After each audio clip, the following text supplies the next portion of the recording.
So now we're in 2019, which is the exact same year where the movie is set and where Akira will be getting an anime adaptation. So does Akira, the movie itself, still hold up?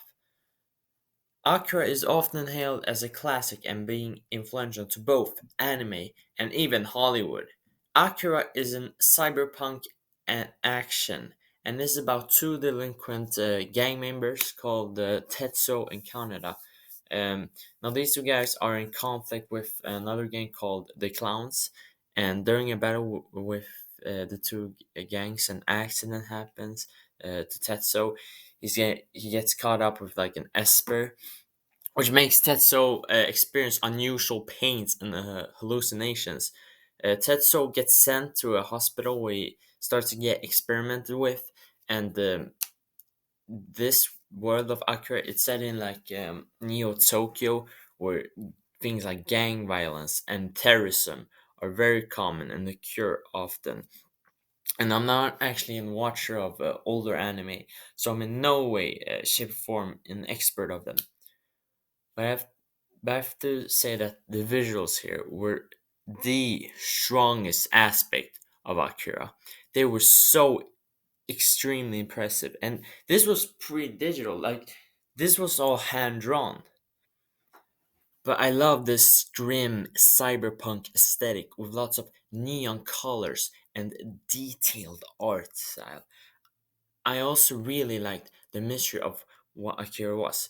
Um, some questions sprung up in my mind where I wonder if Akira was a person, a machine, a weapon of mass destruction, or some sort of god, even. Why is Akira so important, even? And why is the government trying to hide it?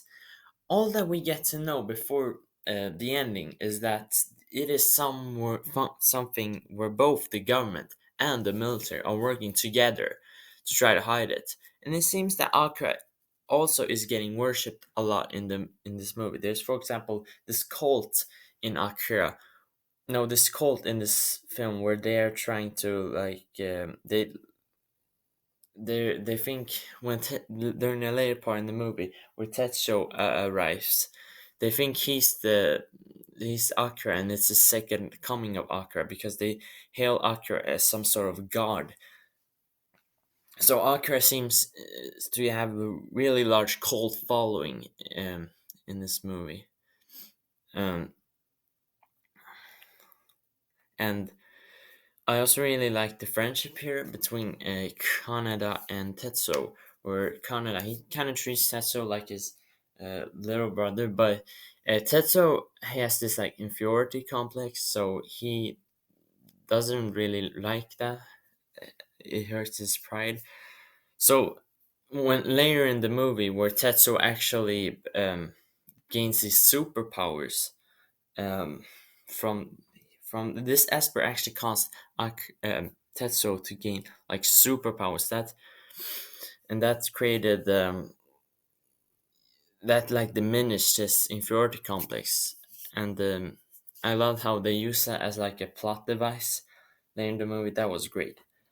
And like I said before, the mystery aspects were very compelling and interesting, and and sometimes we don't really know what's going on with Tetsuo because he's getting like experimented with, and most likely he's hallucinating sometimes. But there's other times where you think it's something happening to Tetsuo, where it's actually not. It's just an hallucination.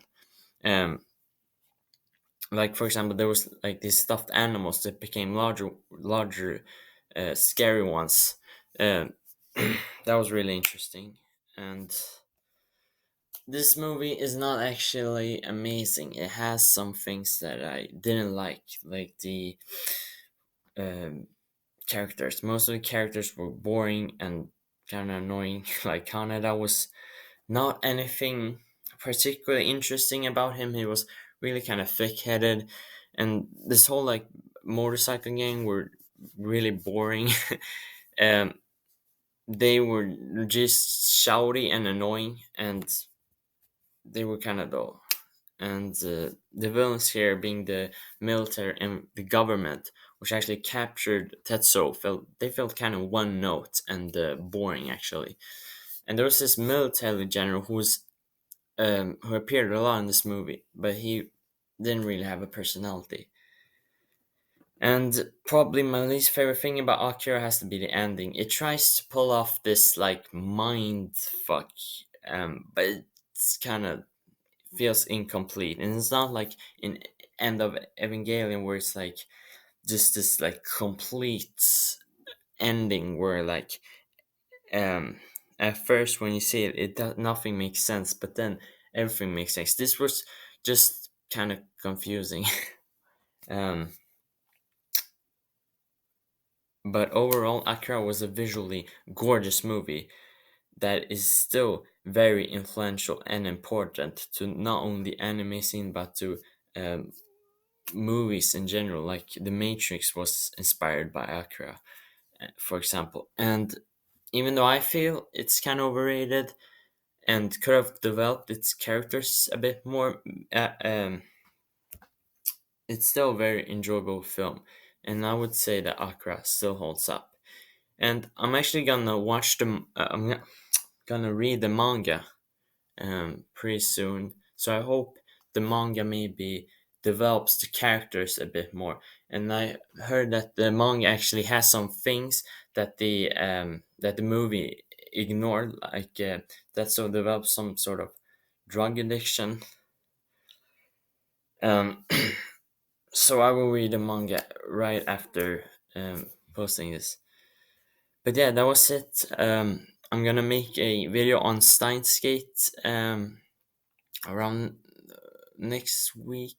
I'm gonna post that. It's gonna be more of an analytical thing, and not like this was more like a formal review.